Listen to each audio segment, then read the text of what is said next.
Sziasztok! Ebben a videóban a fénynek a tulajdonságairól fogok nektek mesélni.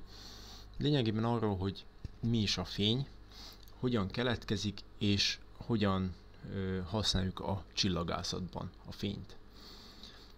Kezdjük az elejével, tehát a fényt elektromágneses sugárzásnak hívjuk, ugye ez mind fotonokból tevődik össze, tehát a fény igazából fotonok. Azért hívjuk elektromágneses sugárzásnak, mert a fény az elektromos és a mágneses térnek a kompozíciója. Tehát lényegében nem egy külön részecske a foton, annak tituláljuk, vagy úgy mondjuk néha, de viszont ő egy csomag energia. Tehát lényegében az elektromos és a mágneses térnek a hullámzása, azt nevezzük fotonnak. Ugye tudjuk, hogy a fotonnak van sebessége, most a fénysebesség, ugye az 3×10⁸ méter per szekundum, tehát nagyon gyorsan halad, ez a legnagyobb sebesség, ami a fizikában, illetve az univerzumban létezik. Minden egyes dolog, tehát maximálisan ezzel a sebességgel tud haladni. Jó, nézzük, ide a grafikon rajzoltam, tehát ez a 3D-s fehérrel, amit rajzoltam. Ugye itt is mutatom az elektromos és a mágneses térnek a hullámzását, és ez a nyilacska, ez a hosszú, ez a terjedésének az útja, tehát amerre terjed a fény. Először berajzoltam az elektromos térnek a hullámzását, és hát igazából harmadikos, másodikos tananyagban van ugye az önindukció, ahol ugye a mágneses tér akkor növekszik, amikor az elektromos tér csökken, és ez ugyanúgy fordítva is igaz, és még tekert se kell hozzá. Lényegében amikor az elektromos tér csökken, akkor a mágneses tér növekszik. Jó? Tehát kicsit segítek az értelmezésébe, tehát ez a plusz része mind a kettőnek, ezek pedig a mínusz részek. Amikor ugye növekszik az elektromos tér itt az elejébe, akkor a mágneses tér csökken.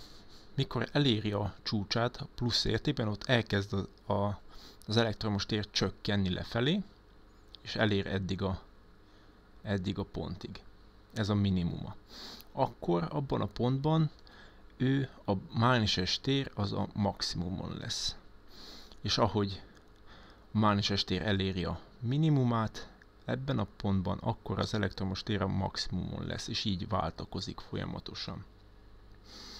Mikor el akarjuk képzelni, hogy néz ki egy foton, ugye A-ból B pontba halad a fény, nincs végig neki ilyen erős hullámzása, tehát nem végig így terjed a fény, hanem így. Tehát így néz ki egy foton, amikor épp úton van, úgymond.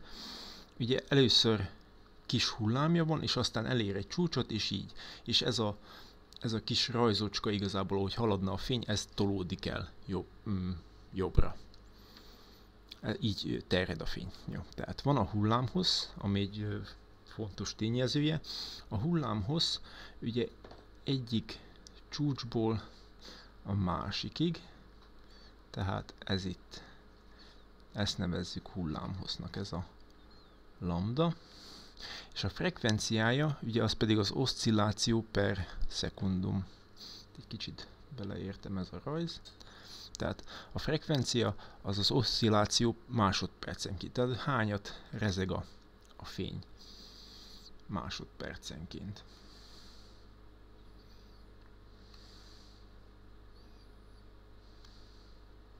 Jó. Tehát a fényről nagyjából ennyit kell tudni. Tehát, hogy mi a tulajdonsága, hogy néz ki a fény, és miből tevődik össze. Viszont az, hogy hogyan keletkezik. Van a feketetes sugárzása. A feketetes sugárzásnál az a fontos, hogy a hő, vagy a hőmérséklet, amit eddig tanultunk, ugye, hogyha valami nagyon forró, az azt jelenti, hogy az anyagnak van valamekkora energiája. Például nem tudom, van egy kilónyi forró vasunk, ugye megvan, hogy az mennyivel több energiával rendelkezik, mint a környezete, és ő ezt folyamatosan sugározza ki magából, bocsátja ki, engedi ki magából a hőenergiát. Ott hát most nem tudom, hogy mennyire emlékeztek, általánosban is volt véve, hogy a hő ugye háromféleképpen távozik a testtől, van a sugárzás, a radiáció, van a közegnek közegnek a segítségével, és a direkt leadással. A fektetes sugárzása csak a radiációval, tehát a sugárzásról beszél, tehát minden anyag bocsát ki magából fotonokat, hogy szabaduljon ettől a felesleges energiától. Ez a radiáció, vagyis a fektetes sugárzása. Szabad szemmel ezt nagyjából a ringlinél lehet észrevenni sötétbe, hogyha felkapcsoljuk maxra, ugye az elkezd izzani. És ha lekapcsoljuk a fényeket, akkor a régi, az elektromos ringlin is látszódik, hogy izzik. Hogyha még tovább forrósodik, ide a képen berajzoltam a 3000 Kelvint, tehát a képen az látszódik, hogy van a hullámhossz és az intenzitás. A hullámhossz lényegében az mondja meg, hogy mekkora energiával rendelkezik egyetlen egy foton, és hogyha a gyenge fotonok azok nagyon nagy hullámhosszal rendelkeznek, míg az erős fotonok azok nagyon kicsivel. Jó, tehát amikor melegítünk egy bizonyos testet, például 3000 Kelvinen van, ezek már a csillagoknak a hőmérsékletei, akkor ez a legalsó vonalat látjuk, tehát így néz ki a 3000 Kelvines testnek a fekete sugárzása, és így halad fölfelé. Láthatjuk, hogy a 6000 Kelvinnél már nagyon szépen van egy ilyen szép csúcsa, meg szépen kirajzolódik, és itt színes vonalakkal rajzoltam a látható fénynek a tartományát. Ugye ettől erősebb fotonok, azokat ultraibolya sugárzásnak hívjuk, az ettől a pirostól kisebbeket, gyengébbeket pedig infravörösnek. Tehát az infravörös tartomány az gyengébb tartomány, mint amit szabad szemmel látunk, az ultraibolya az pedig erősebb fotonokról van szó. Ugye a szivárvány színét itt észre lehet venni ezekbe a vonalakba. Hát jó, nagyjából ennyi. Tehát az érdekesség, hogy eddig úgy tanultuk, úgy tudtuk, hogy a piros az mindig a forróbbat jelenti, a kék pedig a hidegebbet. Viszont a csillagászoknál ez pont fordítva van. Tehát mi nálunk a csap is fordítva van bekötve. Mert ugye a kék fény az erősebb fotonokat jelenti, még a piros az pedig a gyengébb fotonokat.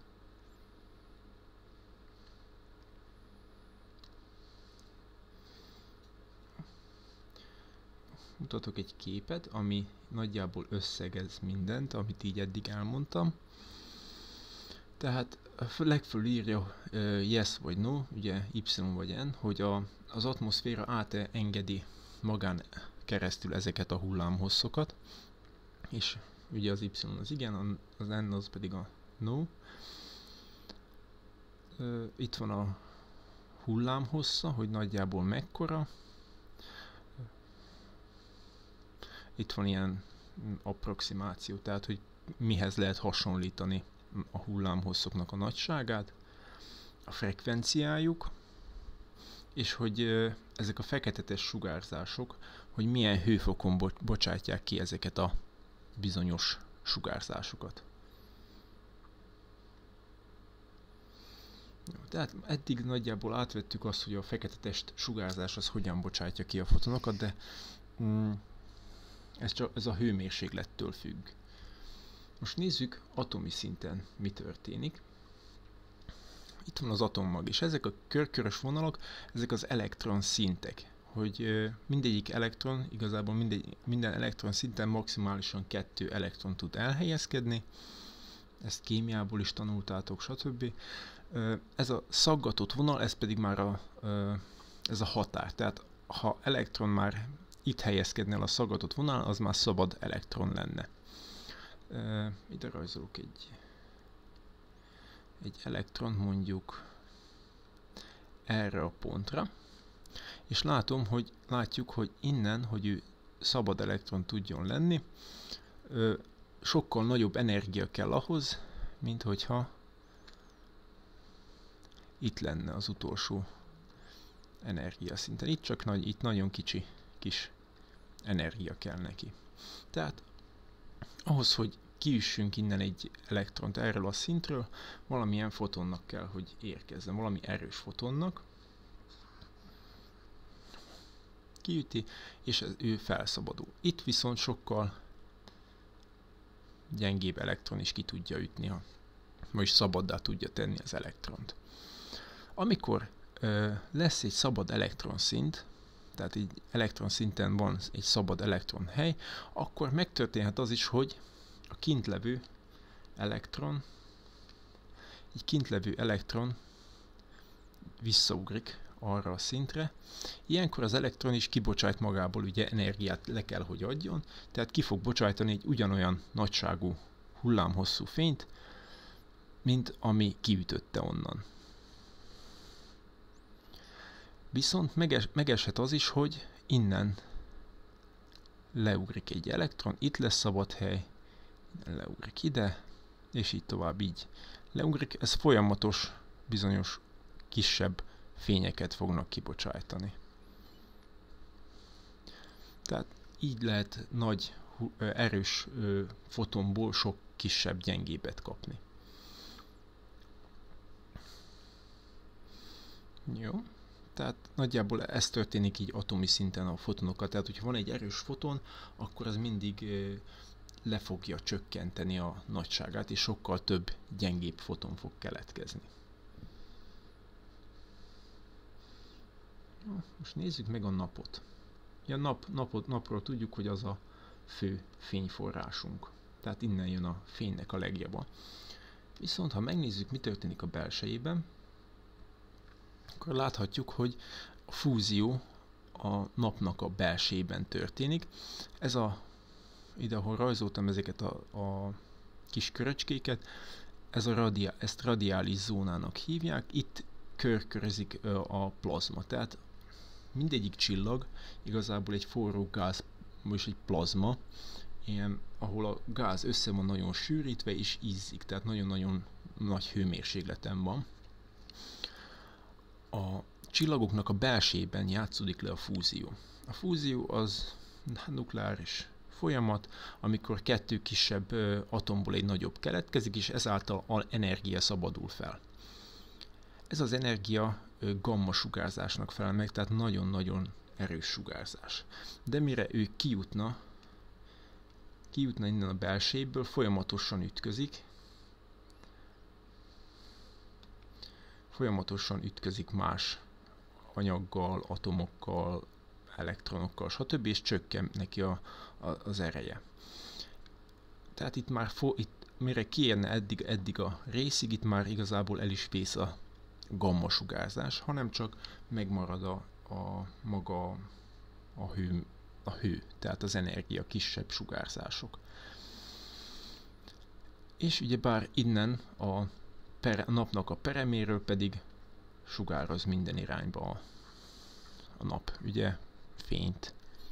Ami a fekete-test sugárzásnak felel meg, amit az előbb elmagyaráztam, tehát hogyha minél nagyobb a csillagnak a hőmérséklete, annál több és több foton bocsájt ki magából, minél jobban meg akar szabadulni. Tehát ez a külső pereme a csillagnak folyamatosan hűl. Ez a külső réteg ez hideg, ez itt a fúzió körül pedig nagyon forró. És ezáltal tehát mindig kavarodik ez ugye a hideg anyag, például a hideg víz, a hidegebb anyagok sűrűbbek, nagyobb a sűrűségük, ezért elkezdenek lefelé menni ebbe a plazmába itt. a radiális zónába, míg a forróbbaké annak könnyebb, és ezáltal ugye megindul ez a cirkuláció. Ezért van az, hogy a napnak a felszíne folyamatosan változik, úgy valahol jön ki az újabb, forróbb réteg, és valahol pedig elnyelődik a hidegebb. Jó. Tehát így működnek a csillagok.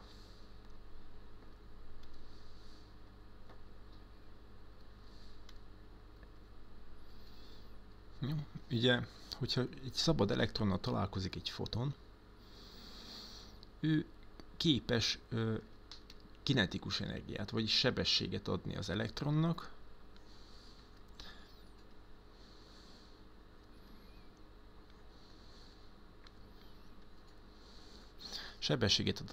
vagyis kinetikus energiát, míg a foton ugye veszít az erejéből,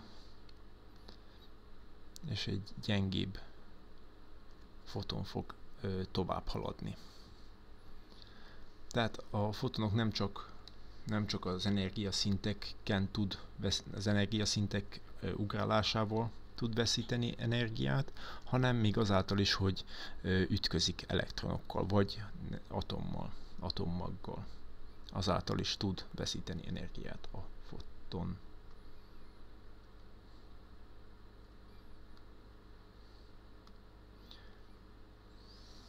Jó. Tehát ugye, amikor ránézünk egy csillagra, vagy a napunkra, akkor hát nem nézzünk rá igazából a teleszkópból, vagy spektrométerből figyeljük, szabad szemmel azért ne nézzünk a napba, ha lehet. Ugye, ha spektrométerrel figyeljük, ami pontosan megmondja, hogy milyen hullámhosszú fény, tehát itt a hullámhossz van. Itt a hullámhossz van, itt pedig az intenzitása. Tehát tudjuk, hogy milyen hullámhosszból milyen fotonokat bocsájt ki. Igazából ez a fekete test sugárzásának megfelel. Hogyha valamilyen anyag vagy gáz van a megfigyelő, tehát mondjuk a teleszkóp és a csillag között, akkor abszorpciós vonalakat vehetünk észre a spektrumban, és amikor tudjuk pontosan, hogy ez mekkora hullámhossz, tudjuk mekkora energia kellett, hogy kiüsse, nem kinetikus, hanem csak simán a fotonnak az energiája, és azáltal meg tudjuk határozni, hogy milyen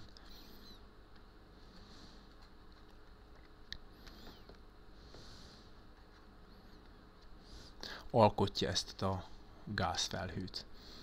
Ugye, ahogy az előbb is magyaráztam, tehát amikor kiüti, gyorsan lerajzolok így, tehát itt az atommag, itt van a bizonyos elektronszint, innen kiütődik az elektron. Ugye mindig egy irányból jön a bejövő fény, tehát csak itt le fogja szűrni. Viszont amikor visszaugrik az elektron a helyére, ugye pontosan ugyanakkora energiát fog kibocsájtani, csak nem mindig ugyanabba az irányba, tehát nem mindig a megfigyelő felé, hanem így szerteszét mindenfelé a világűrbe.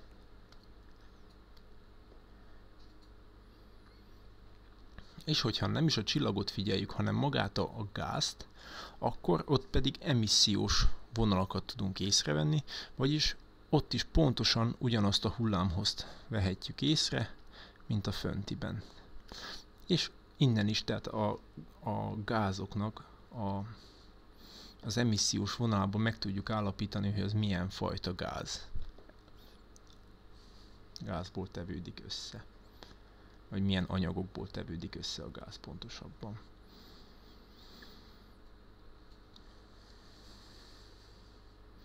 Jó, nézzünk még valamit. Ja, igen, és akkor most jönnek a képeket, nem akartam ide a videóba felrakni, ezért az neten nézzetek utána. Spectrum of the Sun's Corona, tehát a napnak a koronája, hogy milyen spektruma van a napnak a koronájának. Tehát Mindjárt lerajzolom, tehát itt van a nap, most fehérre rajzoltam, és a korona az pedig itt helyezkedik el körülötte. Amikor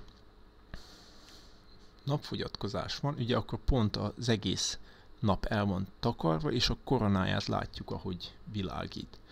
És hogyha pont megfigyeljük, hogy milyen spektrumok vannak, ugye ezek az emissziós.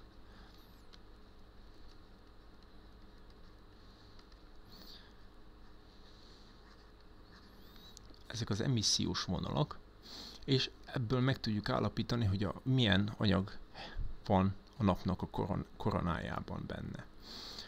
És ha megnézzük a napnak a spektrumát, tehát Spectrum of the Sun, ha megnézitek az interneten, ott pedig látjátok, mindig lesz egy ilyen szaggatott vonal többnyire, ami a fekete sugárzásának felel meg, és nagyon sok abszorpciós vonalat tudtok ott észrevenni, ami ugyanúgy, tehát az is a koronában helyezkedik el itt ezen a felén, tehát pont ami jönne felénk, vagy a csillag, vagy a nap és a föld között levő gáz, vagy apró kis részecskéknek az abszorpciós vonalai.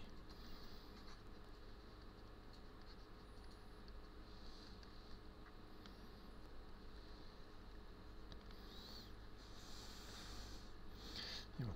Remélem tetszett a videó, és sikerült kielégítenem a kéréseket, amiket kértetek tőlem.